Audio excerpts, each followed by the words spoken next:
You ask Tiger to solve. This deals with linear equations with one unknown. The final result is x equals -3/2. Let's solve it step by step. Simplify the expression. Expand the parentheses.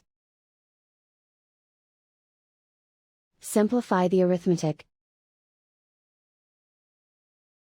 Group all constants on the right side of the equation. Add 3 to both sides.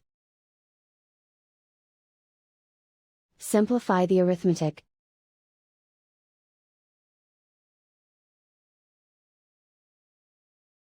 Isolate the x. Divide both sides by -2. Cancel out the negatives.